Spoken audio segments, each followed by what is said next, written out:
Si Kevin Durant naman ngayon yung minamata nitong Dallas para sa parating na off-season na mas tumataas palalo yung interes ayon mismo dito kay Nico Harrison mula nang malagay ang star guard nila si Kyrie sa injury. Last season nang makapasok ang Dallas sa finals na may Luka sa roster kontra Boston na kung ikukumpara nga ngayon sa nangyayari sa Dallas sobrang layo. Literal na nawala yung Dallas sa pagiging champion contender sa season na to. Bukod sa pagtapon nila sa superstar nilang si Luka, ngayon malaki yung problema ng mga to pagdating sa mga injured player na isa mismo sa mga core nila na nakapaloob mula dito kay Davis, Kyrie, Daniel Gafford, Derek Lively at PJ Washington na mga main core nila, at ayon mismo yan mga pare ko dito sa nakapaloob nilang list of injury. Kaya ayon na rin mismo dito kay Jason Kidd sa isang report na balak na lang talaga ng mga to ngayon na mag-tank at mag-focus para palakasin yung magiging draft pick nila at bitawan na yung mga balak ng mga to na sumubok pa na makapasok sa playoffs dahil sobrang labo na talaga.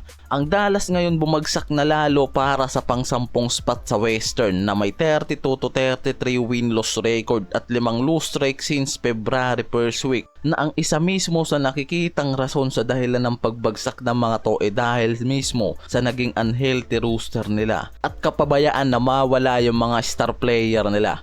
Tapos ngayon may mga report na mismong itong si Nico Harrison nagkakaroon ng mataas na interes para kuhain itong si Kevin Durant sa paparating na off-season. Ito yung isa sa mga hakbang na inaabangan ngayon dito sa Dallas kung sakaling matutuloy yung balak ng mga to na makuha ang kombinasyon nitong si KD para kay Klay Thompson at Anthony Davis, at ang pagkakaroon ng season ending injury ni Kyrie yung mismong magiging malaking epekto para sa trade market nitong si KD para sa parating na off-season mga pare koy. Meaning na si Irving yung maaaring bitawan ng Dallas at iba pang mga asset nito para lang makuha itong si KD, na mismong malaking sugal na naman nga raw yung gagawin nitong si Nico Harrison kung itutuloy niya yung pag-acquire dito kay KD. Parang sinama lang ng Dallas sa malaking problema itong si Kevin Durant. Yung current game nitong si KD ngayon nasa 17th season na. Ang Phoenix Suns ngayon naman nasa pang-11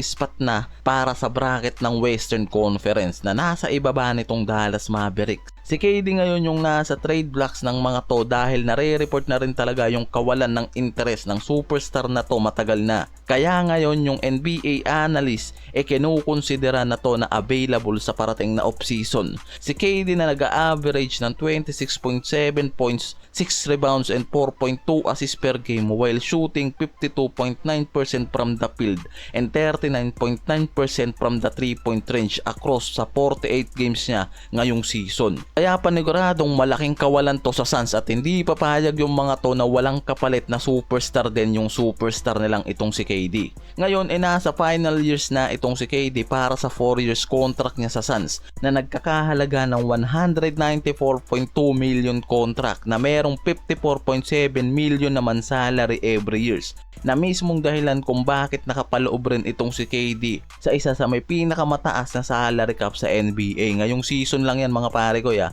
Kaya naman ang malaking katanungan kung tutuloy ito ng Dallas para makuha itong si KD. Even na may mga asset player din sila tulad nga nitong si Kyrie at mga draft pick na masasagasaan sa trade na to. At parang nakikita ng mga analyst na nagiging hadlang naman talaga sa kanila itong Lakers. Dahil ngayon nare-report din yung interest ng mga to na makuha itong si KD. Maliban nga dito sa Dallas, San Antonio Spurs at Houston Rockets. Itong ang Lakers yung nakikita ng mga analyst na maaaring magsagawa ng mabigat na trade para lang makuha si KD sa Suns. Lalo't maraming mga players ngayon ang nasa trade asset nitong Lakers. Nasa final stretch na rin kasi ngayon ang Suns para sa season na to, na nawawala na rin yung posisyon ng mga to para makapasok sa playoffs. Last year binigyan ng 120 million extension contract itong si KD ng Suns, pero tinanggihan niya yan, na naging rason mismo ngayon sa mataas na espekulasyon na wala na talagang balak na magtagal pa sa Suns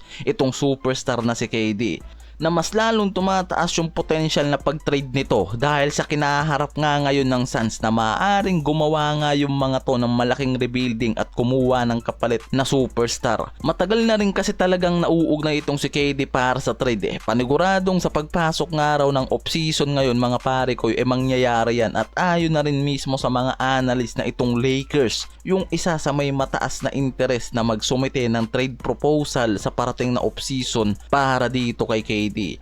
Yung trade asset na hindi natuloy para kay Mark Williams sa nangyaring trade deadline, yan mismo yung nakikita ng marami na maaaring gamitin ng Lakers para sa trade package nitong Suns, na nakikita na handang-handa nga raw talaga ang Lakers na tapatan yung trade deal na to ng Suns para kay KD.